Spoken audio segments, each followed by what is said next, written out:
Hello, ladies and gentlemen. Welcome back to the channel. In today's video, I'm going to be going through the history of the little-known nation, the Principality of Sealand. Now, the start of this history video is going to be in World War II, where we look at a series of forts called the Mounsell Forts, which were primarily created on the east of England in the Thames estuary. These forts were created in an attempt to repel German naval and aerial invasion. As you can see on this handy map, there were some types given by green, which were the army forts controlled by the army, and the blue ones controlled by the navy.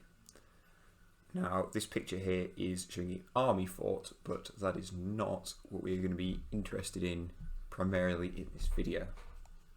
Unlike the sort of quadrupod style of the army forts, the naval fort consisted of two large vertical pillars, and they have all the rooms inside and a variety of guns and armaments on the top, and these housed around 100 people when they were in operation.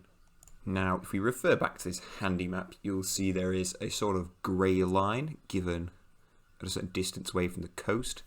Now, this line shows the British territorial waters, which at the time of construction was 3 nautical miles, which is about 6 kilometres. Now, as you see, two of these naval forts, called Rough Sands and Sunk Head, were outside of this and technically illegally built in international waters. However, at the time of World War II, this was not a huge priority, so it was done anyway in the sake of defence. Now, after the war, these forts were no longer needed, so the government mainly just abandoned them. However, in 1965, a man called Paddy Roy Bates moved into the Fort Knock John to create what's called a pirate radio station, which is the broadcasting of a radio station without a valid license. However, as you see on the map, Knock John is and was still in the British territorial waters. So 2 years later, in 1967, he moved out to Rough Sands, which I believe is more commonly known as Fort Roughs. However, when he got there, for reasons unknown to me, he never recreated the radio station. In fact, he just lived there with his family, his wife Joan, and his children Michael and Penelope, seen in these images. Later on, the very year they moved there, on the 2nd of September 1967, Paddy decided to declare Roughs Tower independent from the United Kingdom as the nation of Sealand. However, peace would not last long in this newly formed nation, for the very next year, a man called Ronan O'Rahilly, who operated a pirate radio station called Radio Caroline, which was situated on a boat permanently docked in the international waters of Essex, decided to try and oust the Sealanders from their nation, because I guess he decided that a fort was easier to use than a boat. However, of course, the Sealanders were not driven off by this attack and repelled Ronan and his posse with petrol bombs and guns.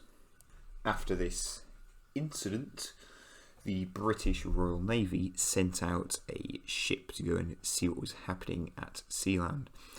The crew reportedly started shouting threats and obscenities at Michael and his 16-year-old sister. But when the Sealanders started taking pot shots at the Brits, because they had illegally entered their territorial waters, the boat turned away and returned back to port, as it supposedly didn't want to risk any deaths over a minor incident. But in reality, they were too ill-equipped to take Sealand with just this single boat. After this, since Roy was still a British subject, a summons was issued under the UK Firearms Act, And in 1968, Roy and Michael both found themselves at the Crown Court of Chelmsford in Essex. There was much argument, and laws dating back to the 17th century were called upon. However, the judge concluded that this is a swashbuckling incident, perhaps more akin to the time of Sir Francis Drake, but it is my judgment is that the UK courts have no jurisdiction. This was, of course, Sealand's first de facto recognition. Around this same time, the British government, not wanting another Sealand situation to appear, destroyed the other fort that was outside of their territorial waters. This is called Sunk Head. However, Knockjohn and Tong Sands, the forts that were within their waters, they left, although only one of those remains today, Knockjohn, because Tong Sands was destroyed in a storm. Now that Sealand had established it was not to be trifled with, the prince got about giving his government the features of many modern governments. For example, he made a flag, he wrote a constitution. In 1969, he started making stamps, and in 1972, he started making coins. You can see here the first wave of stamps, which has a theme of including the face of different historical figures to do with boats and the sea. It also has a little picture of Sealand and a helicopter. However, peace would not last long in Sealand, for in August 1978, a German bloke named Alexander Achenbach decided to invade Sealand. Now, this man was a businessman who had previously tried to buy Sealand for use as a luxury hotel and casino, but of course Prince Roy would not simply sell his country. As a retaliation of this, Achenbach hired several mercenaries from the Netherlands and Germany who purportedly invaded Sealand with speedboats, jet skis and helicopters. Now, this was a planned assault, as the time when he invaded, the only person in Sealand was the prince's son Michael. So, unfortunately and quite ironically, the first use of the Sealand prison was actually used by the mercenaries to put Michael in prison. However, of course, the prince did not allow the invasion of his nation so easily. Now, you might remember that Prince Roy had served in the British Army for several years, 7 years in fact, and in the middle of the night, when all of the invaders had naively fallen asleep on the Sealand fort, Roy took a few of his friends along with another friend that had actually piloted several helicopters in the Bond films, and they took a helicopter over to Sealand, and after retrieving some guns from a secret stash, they rounded up all of the mercenaries that had taken the fort, and most of them they sent back to the Netherlands and Germany, but the leader, called Gernot Putz, they actually imprisoned. In fact, in this picture taken shortly after Sealand was retaken, we see 3 armed Sealanders with Gernot Putz behind them.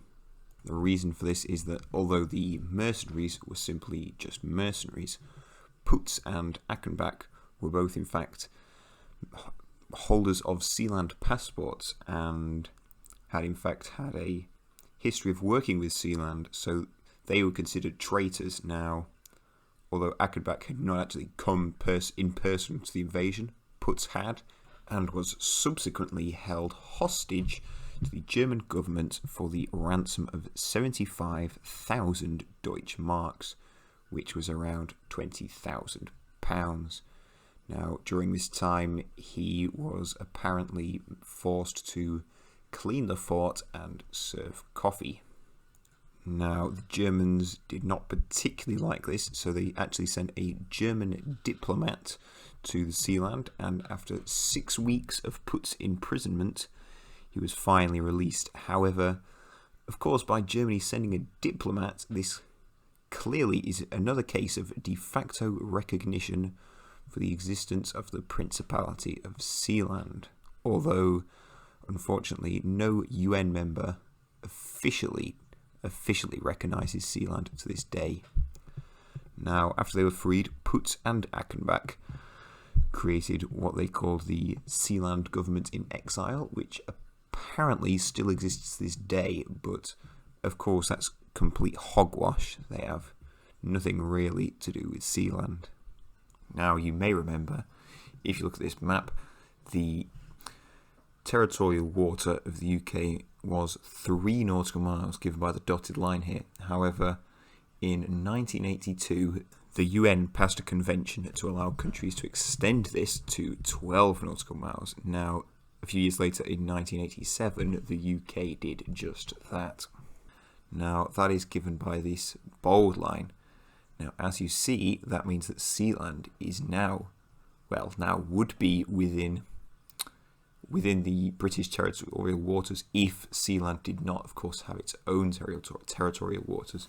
Now, this could have given reason for the British to kick out the Sealanders. However, as they didn't, that shows that they do recognise Sealand as a sovereign nation, as they have not interfered. Although, in 2006, when Sealand was hit with a fire, British Coast Guards did send a ship to help put out that fire, and thankfully the damage was repaired rather soon, as you can see. Since then, Sealand has been given 2 offers of purchase. Now, the first one in 2007 was offered by the Pirate Bay, a digital piracy company. However, that was obviously denied, and a couple of years later, a Spanish real estate company offered 750 million euros, $750 million. However, that was also denied. Now, unfortunately, in the year 2012, the founder, Prince Roy Bates, died at the age of 91 on the 9th of October 2012, making his son Michael the new Prince of Sealand, as you can see here. His wife, Joan, also died 4 years later. Now, this video is supposed to be a history of Sealand, so I'm actually going to stop it there. I don't want the video to be too long. However, there are many other fun things to know about Sealand, so I've actually gone and linked a bunch of relevant videos in the description. They're not by me, but if you want to, you can check those out, learn a bit more about Sealand. Thank you for watching, and goodbye.